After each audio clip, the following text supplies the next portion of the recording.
Doctor సుమిత్రతోటి ఇలా అంటూ ఉంటుంది. మీకు మీ సమస్యకి పరిష్కారం లేదనుకుంటున్నారా? మీ సమస్యకి పరిష్కారం ఉంది. పరిష్కారం ఎవరో కాదు, మీ కూతురే. మీకు బోన్ మ్యారో మార్పిడి చేస్తే మీరు బతుకుతారు. అది మీ బ్లడ్ రిలేటివ్ నుంచే తీసుకోవాలి. మీ రక్త సంబంధం మీ కన్న కూతురే కాబట్టి మీ కన్న కూతురే మీ ప్రాణదాత. నిజానికి ఈరోజు మీరు హాస్పిటల్లో అడ్మిట్ కావాలి. మీకు నిజం తెలియకపోవడం వల్ల ఒకరోజు ఆలస్యమైంది. మీ అమ్మాయికి కొన్ని మెడికల్ టెస్టులు చేయాలి అని అంటుంది డాక్టర్. దాంతో దశరథ్ జ్యోత్స్నను తీసుకుని నువ్వు వెళ్ళు కార్తీక్ అని అంటాడు. నేను కూడా తోడుగా వెళ్తాను అని అంటుంది పారిజాతం. సుమిత్ర గారు, మీ చుట్టూ మంచి మనుషులు ఉన్నారు. ఇలాంటి వాళ్ళు ఉన్నంతకాలం మీకేం కాదు. మిగతా వాళ్ళ గురించి నాకు తెలియదు కానీ ఇదిగో ఈవిడ మాత్రం మీకేం కాకూడదని బలంగా కోరుకుంటుంది అంటూ దీపని చూపిస్తుంది. దాంతో జ్యోత్స్న, ఎందుకు కోరుకోదు? ఆవిడే కదా కన్న కూతురు. ఈ విషయం దీపకు తెలియదు. నిజం తెలిస్తే దీప ఆగేది కాదు అని అనుకుంటూ ఉంటుంది. ఈవిడికి మీకు ఏం సంబంధం ఉందో నాకు తెలియదు కానీ మొదటిసారి నేను దీపను చూసినప్పుడు ఆవిడ కళ్ళల్లో కన్నీళ్లు ఉన్నాయో ఆ కన్నీళ్లు ఇప్పటికీ అలాగే ఉన్నాయి.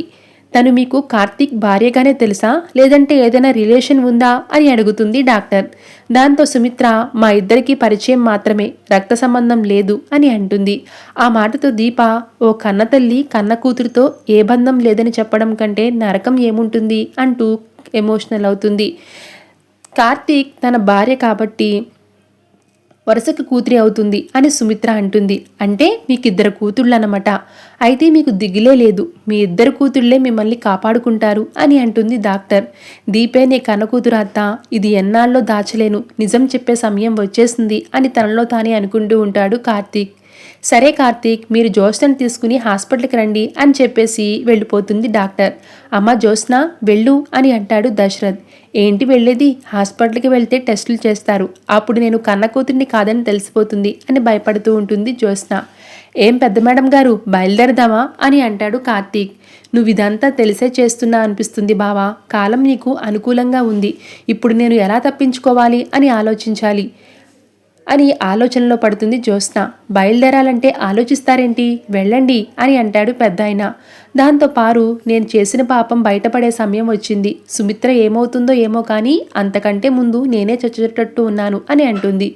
ఇంతలో సుమిత్ర జ్యోత్స్నని పట్టుకుని, చూసావా జ్యోత్స్న, ఆ దేవుడు మనిద్దరిని ఎంత విచిత్రమైన బంధాన్ని ముడిపెట్టాడో. నీకు నేను జన్మనిచ్చి తల్లిని అయితే నాకు నువ్వు పునర్జన్మనిచ్చి తల్లివి అవుతున్నావు అంటూ సుమిత్ర ఎమోషనల్ అవుతుంది. Thanks for watching.